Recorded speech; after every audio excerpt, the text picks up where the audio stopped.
السلام عليكم. معكم زينو المصري.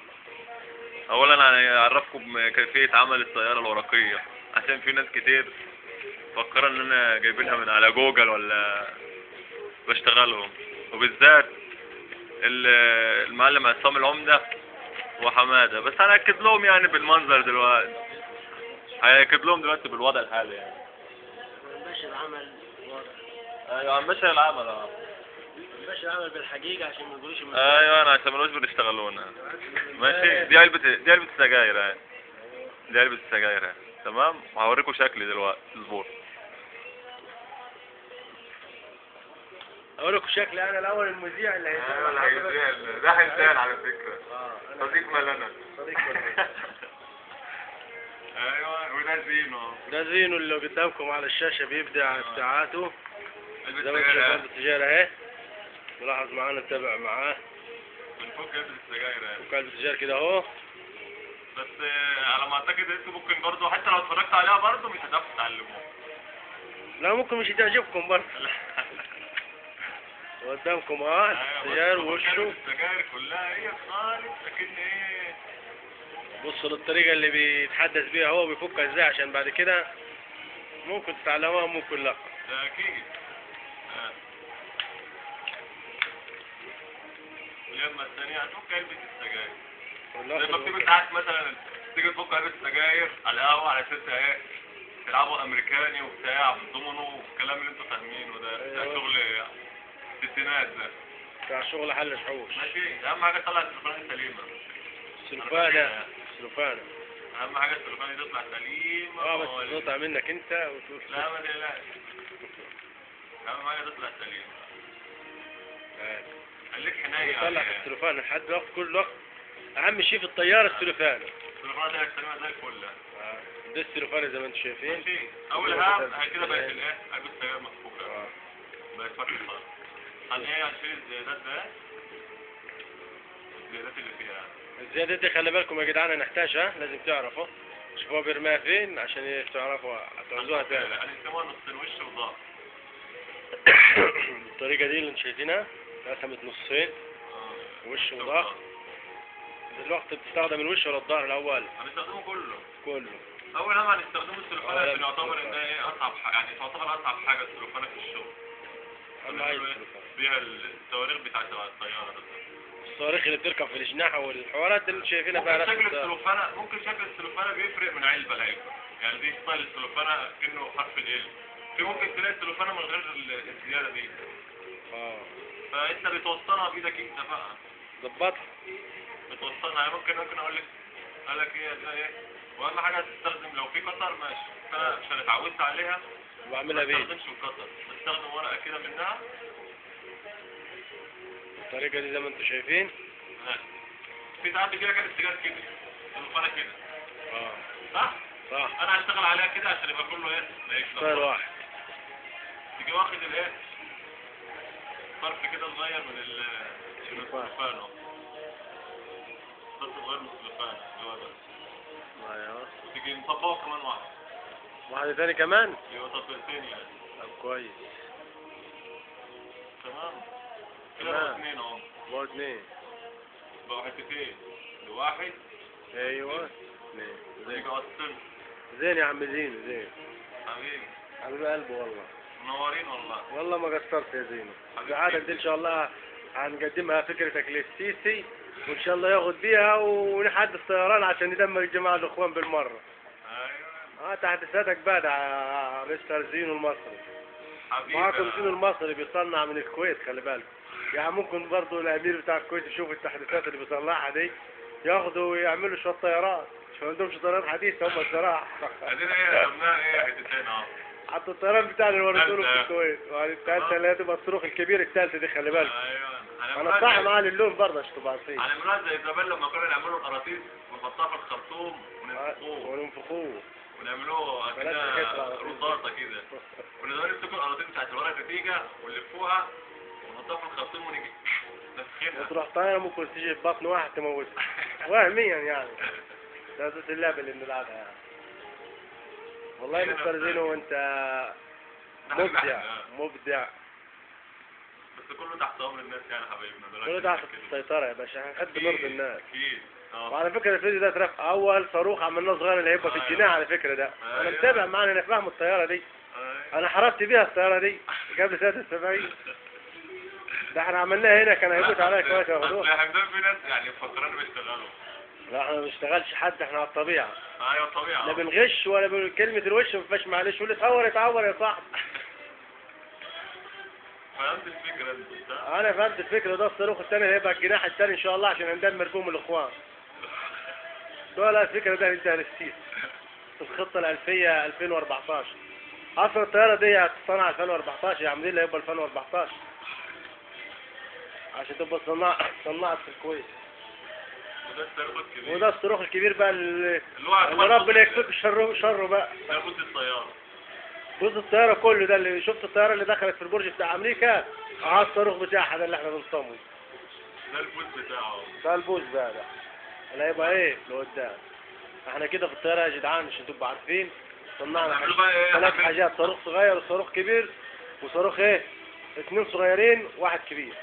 هنعمله بقى دلوقتي حملة الصواريخ.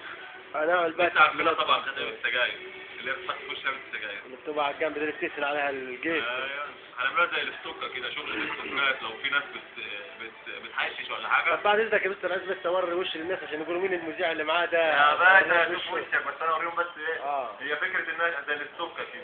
وهذه الفكرة زي ما انتم شايفينها.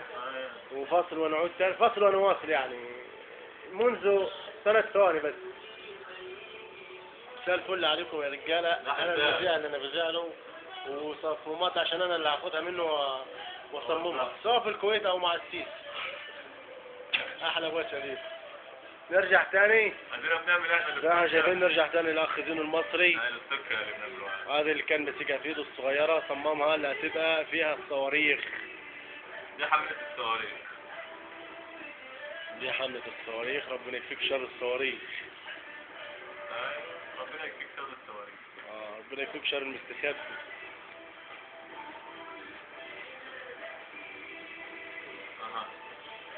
كده عملنا حملة الصواريخ زي ما احنا شايفين. حملة الصواريخ. شايفين البتاعتين الصغيرين اللي مطلعين دول كل واحد هيركب فيها صاروخ من الصغيرين. ايوه ونيجي في النص هنا اسمها زي فكرة المكعبات كده، عاشق ومعشوق يعني. ايوه عاشق. بنأسس لها حتة عشان نعملها عاشق ومعشوق. حبيب قلبي. خليتوها من النص اتقفلت من النص. شايفين دي اللي هتركب فيها العاشق في المعشوق. ده انت فاهمين يعني ايه عشان ده الظهر اللي هو الظهر اللي علبة السجاير. ده اللي هيبقى اعضاء الطيارة بقى. ظهر كده. هي كده علبة السجاير صح؟ صح. ده الظهر بتاع علبة السجاير. احنا هنستخدم الظهر يا جدعان دلوقتي. هنمسك بقى الحتة اللي هي هنا دي اللي بتلف دي. ايوه. وهنيجي ايه مقسمينها نصين. شفت دي؟ هنقسموها نص كده. اللي هي في العلبة من تحت بتكسر على العلبة. اللي هي القفلة الزاوية. بس موصلهم زي بعض قد بعض. زي ما انتم شايفين قسمها ازاي يا جدعان، من هنا ومن هنا. اللي هي فكرة ايه تقسيم الحتة كده. ايوه. هي كلها بس احنا قسمناها ايه قطعنا حتة من على فكرة يا جدعان انا بتخيل ان ده هيبقى ديل الطيارة على فكرة. لا مش ديل الطيارة. بوسها؟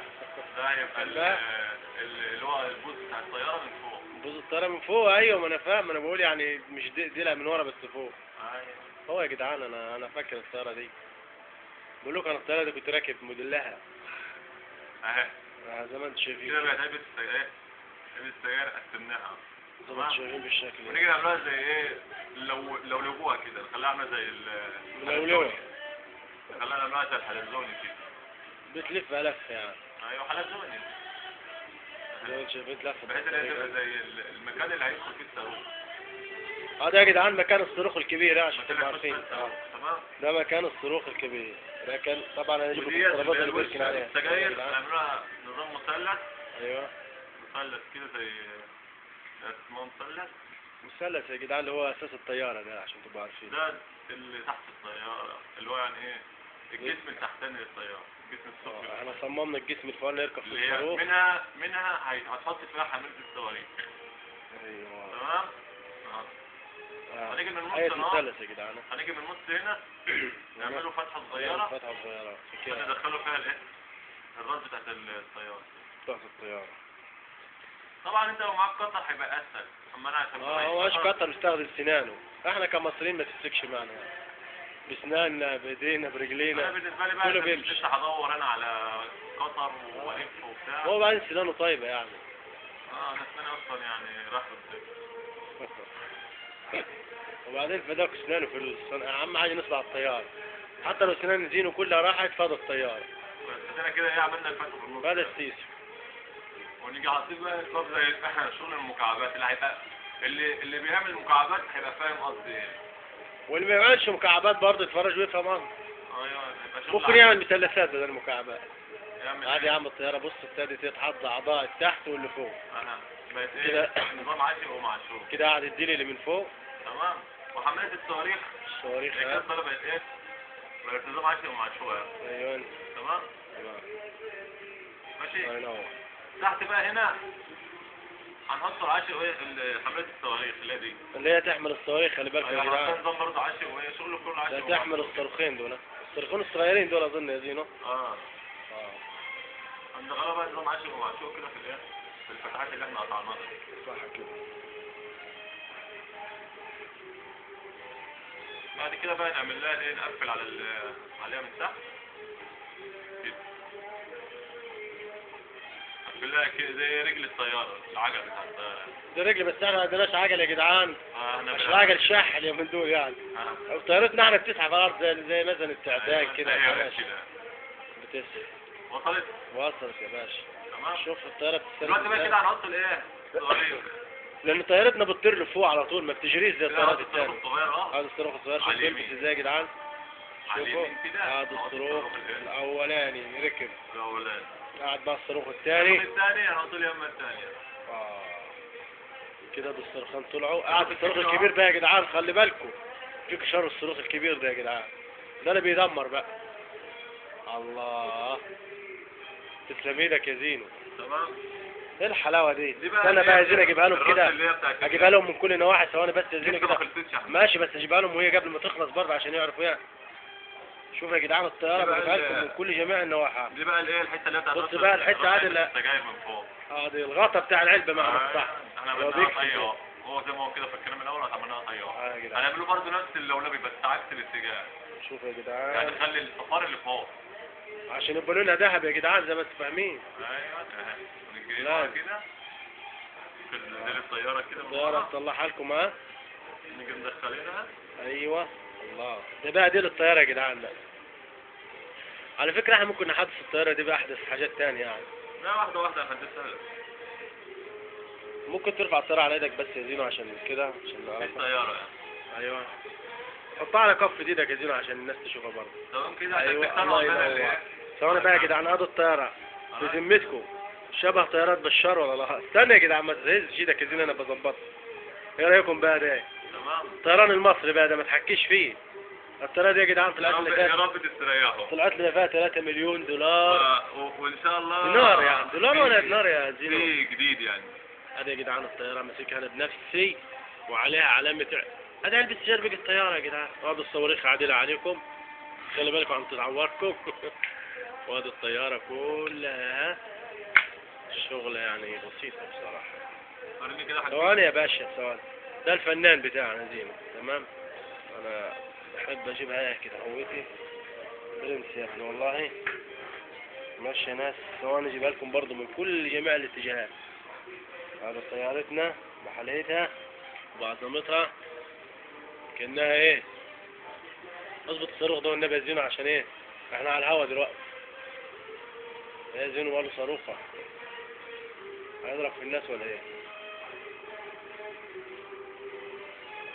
صاروخ زاد بان عليه جاهز للضرب يا زينو ولا ايه؟ عايز يروح. هذه المشكلة بقى. خلي بالكم يا جدعان عشان الطيارة عطل عليكم انتوا يا المشاهدين. ظبطنا الطيارة زي ما احنا شايفين كده هويتي يا جدعان. بس الصاروخ معلش يعني هو عادل اللي تحت لان عايز يدمر القواعد التحتانية. ده بيحب عدلنا عدل دلوقتي. الصاروخ نحن نحب يدمر تحت الاول بعد كده يدمر فوق. وشكرا لاستماعكم معنا وتابعونا في افكارات جديدة. النهارده صنعنا طيارة بصواريخ بكره نصنع دبابات مدرعات يعني اي شيء ممكن نصنعه. بس لقطة كده صورنا الاخ زينو عشان تعرفوا المذيع اللي كان معاكم والمخرج العمدة حمدان الأسيوطي معاكم. ده مخرج الحلقة واللي مستضيف الأخ عزت عنده في البرنامج، عشان ده برنامج على الهواء. ويا رب يا رب يعجبكم إن شاء الله. نقدم لكم حاجات كتيرة أوي واللون اللي عجبكم إن شاء الله. معاكم الأخ زينو، بس هيدينا لقطة كده وتحدث هو معاه عني، يحدثني شوية، وبعد كده نرفع لكم الفيديو ده، نرفع لكم على الفيسبوك. ويا رب يا رب يعجبكم، وشكرا لذوقكم. والتعليقات عايزينها تكون كويسة، تعلقوا لنا تعليقات كويسة. انا خلي بالكم انا عادل لكم على الطيارة، يعني انا بتكلم وعادل لكم على الطيارة عشان تشوفوا حلاوة وجمال الطيارة. عايزين ياخدوها مننا الكويت هنا، بس نديها المية. عمر التفكير المصري ما ياخدوها الجماعة دول. يلا سلام. معاكم زينو هيتحدث معكم، وبعد كده يلقى بينا عشان اطلع على الهواء مباشر. اتفضل يا استاذ زينو. على الهوا مباشر. استاذ زينو يا أخ حمدان. صباح الفل يا باشا. طب صرنا انا دلوقتي. ده حمدان على فكرة الطيارة صورناها كتير أوي يعني. حبيبي، حبيبي حمدان. ده حمدان أخويا وصاحبي وأنتيمي في السكن. حبيبي. أنا أهم حاجة تكونوا أنتوا اقتنعتوا، بس اقتنعتوا بشغلي. لازم يقتنع. أيوه ده شغل أنا، لازم يقتنع بيها. وفي ده أنا. ماشي. يلا سلام. السلام عليكم ورحمة الله وبركاته. السلام ورحمة الله وبركاته أخ حمدان. أحلى مساء الناس المشاهدين.